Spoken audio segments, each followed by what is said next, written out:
with someone like Donald Trump, who has a very big ego and wants to take credit for things. Calling him, by that name. And then Daddy has to sometimes use strong language. It maybe gives him a little bit more credit than is due. He's the longest ever serving Dutch Prime Minister turned NATO Secretary General. But Mark Rutte is much more than just a Trump whisperer. And this is why. Anyone who spends 14 years as Prime Minister of a country certainly knows a thing or two about reading the room, which is handy when your next job is Secretary General of NATO, and the elephant in that room is Donald Trump. They're not going to be fighting each other. They've had it. They've had a big fight, like two kids in a schoolyard. They fight like hell. You can't stop them. Let them fight for about 2-3 minutes. Then it's easier to stop them. And then Daddy has to sometimes use strong language. You have to use strong language. Every once in a while you have to use a certain word.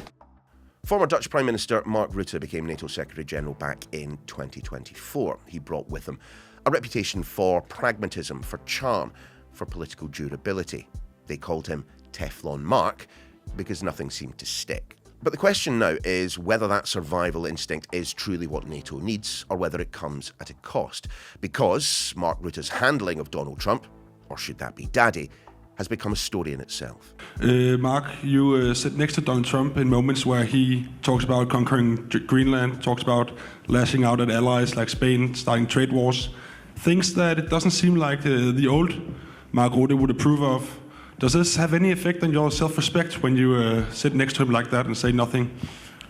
What I always do is acknowledge when praise is due, and I think we should praise Donald Trump for the fact that NATO is so much stronger. So is Mark Rutte brilliantly holding the alliance together, or has he simply demonstrated how fragile NATO has become? Rachel Ellehuus is Director General at the defence and security think tank RUSI. In fact, she actually worked with Rutte at NATO briefly. So I began by asking her, what's he actually like? Rachel, lovely to have you with us. And of course, there is an awful lot to talk about in terms of Mark Rutte's kind of professional career. But it was a career that kind of intersected with yours for a time. I mean, you worked alongside him briefly at NATO. Just on a personal level, what's he like? Well, I think he's very true to what you see on the television. He's quite pragmatic. He's quite straightforward. He's very direct. He just likes to get things done. I'd also heard rumours that he was something of a creature of habit, that there were certain, he liked to go on certain walks. There were certain restaurants that you would always end up going to if you were part of the inner circle. I mean, is that right? Yes, well, that actually I don't think is just Mark Rutte. We have a habit of choosing NATO Secretary Generals that like their habits, and maybe that bleeds over into their pragmatism and their ability to withstand what's a very difficult job. So yes, Mark Rutte still likes to ride his bicycle to NATO headquarters despite the questionable Belgian traffic and bike lanes. NATO Secretary General Stoltenberg before him took regular trips back to Norway and was also a cyclist. So I think these are people who are very set in their ways and very comfortable with themselves.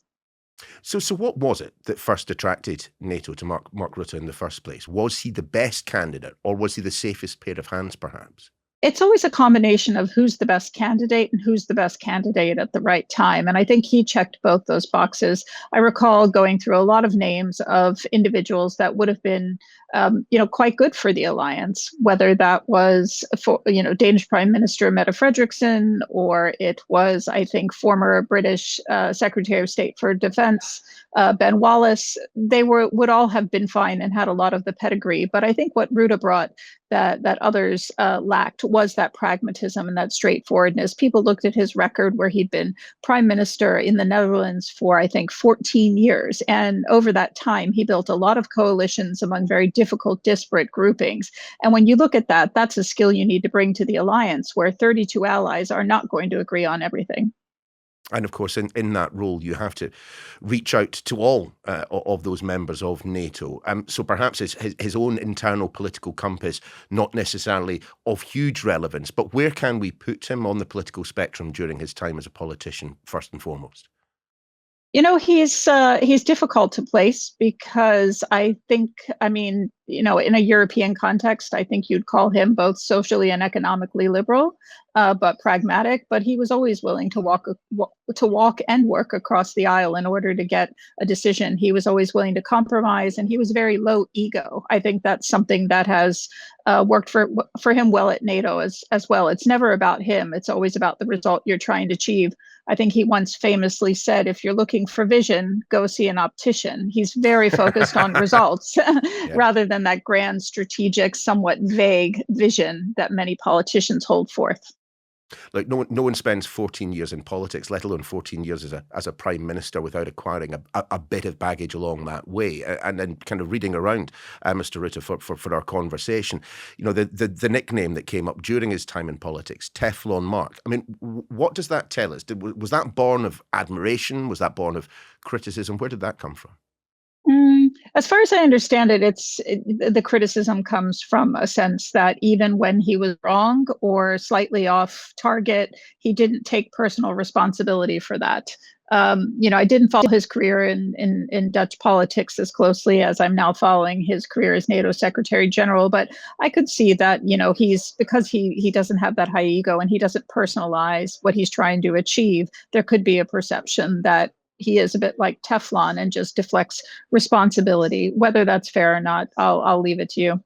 I will leave it to those listening to this podcast to go off and have a look at that themselves. But one event during the time that he was Dutch Prime Minister did seem to shape his views of the kind of the geopolitics of this world, and that was the downing of MH17, the passenger jet that came down, I think in eastern Ukraine, but went down with, 3 figures Dutch nationals on board.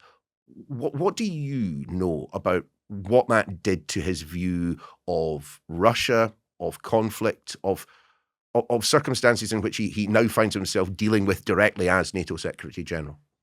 Yeah, well, here in Europe, we're fortunate that we live in a relative state of peace, and people can go about their daily business without thinking about security and defense very much. And so I think people were maybe a bit naive about the fact that we were not at a constant state of peace, and that there were actors like Russia who were willing to move into the civilian space where we all live and operate and create a threat there. So who would have thought that there could be an attack on a civilian aircraft when we were not technically at war with a nation? And so it's really important that Mark Rutte has been so direct about that and has made it very clear that we are in a persistent state of conflict, and we have to be aware, whether it's the safety of our computers, the safety of our airports and the civilian infrastructure. So I think it made him personally less naive about what Russia was willing to do to achieve its goals in Ukraine and elsewhere. And it's a vision that is very similar to what we see from the Baltic states and Poland, who have a history with Russia, that maybe some of the allies, NATO allies in the southern part of the alliance, like Spain and Portugal, do not. And so that appreciation that he brings to the near proximity and the reality of the threat, I think, has been a useful carryover from his time as prime minister into the NATO role. Okay, well, let's focus on the time spent at NATO. Was Mark Rutte always a kind of a transatlanticist, or was it those events that took place in Ukraine? Was it only after those events that took place in Ukraine that really the role of Secretary General became a natural fit for him? Well, in Dutch politics, he wasn't Minister of Foreign Affairs and he wasn't Minister of Defense. And the roles he had before he was Prime Minister were probably more, I would say, domestically focused in education and elsewhere. So it's really hard to point to a clear position on that transatlantic barometer during his time as Prime Minister. But I think he was consistently supportive of NATO. I mean, I did see him turn up as Prime Minister to a number of NATO summits. Again, just very pragmatic, very straightforward, unapologetic about the challenges we were facing from Russia and elsewhere. He did push back on defense spending. A lot of people don't remember, but the Netherlands was not always meeting 2%, much less 3%. And they were actually one of the laggards in terms of understanding the importance of defense spending. And there were a lot of, I think, struggles between him and his finance ministry to bring everyone on board and deliver that for the Netherlands. But I know I would put him forward as a transatlanticist in terms of the EU. He's known as he and his Dutch colleagues are often known as part of that group of frugals who resist federalism and centralization of power and try to keep the member states having a measure of power and leverage as well. From your perspective, what has he achieved since taking over at NATO? Well, I mean, I have to give the guy credit. He really has been delivering. I was at NATO until 2024 under President Biden, and there were a lot of the same requests for European allies in Canada to spend more on defense. They didn't always produce results, and I think we just saw at the NATO summit in Ankara that he's encouraged allies to continue to move towards delivering on defense spending. He's brought them across the finish line in terms of investments in some critical capabilities like air defense. And he's even managed to keep everybody together on Ukraine. I know it's short and I know it's sweet, but that NATO declaration that was released at the summit in Ankara these past few days has everything in there. It recognizes the long-term challenge from Russia. It recognizes the threat posed by Iran in terms of freedom of navigation and nuclear proliferation. So he's, you might question his methods, but I think he is getting results. Can I just be a touch cynical just for a second, in the sense that, clearly he has gained commitments for spending increases all the way up to 5% by 5% of GDP by 2035. But look, you yourself know from your time working back at the Ministry of Defence, back when I was briefly a defence correspondent on the 2010 Strategic Defence and Security Review, committing to spend money on something isn't exactly the same as actually spending that money, is it? You're right. In many cases, there's a lot of talk and not a lot of delivery. And Mark Rutte will have a role in that, as will his staff, in going country by country to every ally and holding them to account in terms of what they've signed up for, both in terms of defense spending and the capabilities they're investing in. But the responsibility is also on national leaders to have the courage to tell their people what sort of a threat environment we're in and why, as much as we hate it, we might need to make a trade-off between taxes and spending, or between spending on defense and development aid, and that there will be trade-offs and this will be tough and everybody will have a part to play in keeping our country safe. Clearly, the commitment to increase spending across NATO members is welcome, and in part and large part thanks to the hard work of Mr. Rutte. But it is also in part due to the belligerence and the words of the United States President Donald Trump. I mean, to what extent is it fair to describe him as a bit of a Trump whisperer? Well, I think Mark Rutte would be the first to admit that, you might not like President Trump's methods either, but he has gotten people's attention, and the threat of a withdrawal of U.S. forces from Europe, or a threat of withdrawal of the U.S. commitment to NATO's Article 5 security guarantee has really gotten people to start talking less and really putting that investment in real capabilities and readiness. So he is a Trump whisperer, in the sense that I think he takes a lot of pressure off the individual NATO allies. He's the one who's willing to go in there and, sort of take the shame for the sake of the other 32. So again, it's uncomfortable and it's difficult to watch all the flattery and the simplistic messaging. But if it's the one guy who takes the pressure and the heat off the other allies and allows them to get on with the real work that needs to be done, I think that's probably a gift. I've heard him described as kind of the diplomatic equivalent of duct tape. Not particularly sexy, not particularly glamorous, but it holds the whole thing together. I mean, how fair an assessment do you think that is? Well, I'd hesitate to comment on his appearance, but certainly his utility in keeping 32 allies together is quite impressive. He speaks for the alliance and what's good for the alliance. He doesn't speak for individual allies. So the criticism that he has received sometimes, I mean, I think I saw something around the fact that he talks far too little about European sovereignty. I mean, that's not really the position that the Secretary General of NATO, a transatlantic alliance, that's not the talking point that he should be delivering. That is for, Commission President Ursula von der Leyen or somebody else to deliver. His goal is transatlantic unity and keeping the U.S. in. That is awfully hard, though, isn't it? When the United States president is talking in imperialist terms about the annexation of Greenland. Yes, no, it's and I will say there's sort of for all the goodness that we've just talked about surrounding Mark Rutte and his effectiveness, I'd say there are two areas where I'd give him probably a C or a C minus, and he's got to do a bit better. The first is when he hears something that's a deliberate falsehood. If the president is being misleading about the facts, he has a right to correct the record. And I think we saw that a little bit when he was doing the press with President Trump recently. He made a roundabout point of how NATO countries' bases had in fact supported the conflict in Iran, even if that hadn't been immediately apparent. So he does some correction, but sometimes he comes at it in a way that's too late or not bold enough. And then the second, of course, would be when we're talking about the security of an ally and that precious Article 5 collective security guarantee, which says an attack on one is an attack on all. He really has to speak out. I have a hard time thinking that Secretary General Stoltenberg would not have very strongly defended Denmark's sovereignty and Greenland's sovereignty and really pushed back on that and said, look, I understand, Mr. President, you've got some concerns about the security of the High North. It's an important region, but I can assure you, together with our allies in the Kingdom of Denmark, NATO can take care of this together with the United States. So a little bit more pushback there, I think, would go a long way. I mean, I hesitate to say that he has been in pursuit of a bromance with Donald Trump, but clearly he has not capitulated, but used the sort of language that Donald Trump appreciates. There was, though, the one occasion on which it was said that he had referred to Donald Trump as, in inverted commas, daddy. I mean, what was the truth of what went on there? Because it wasn't quite as it was first reported.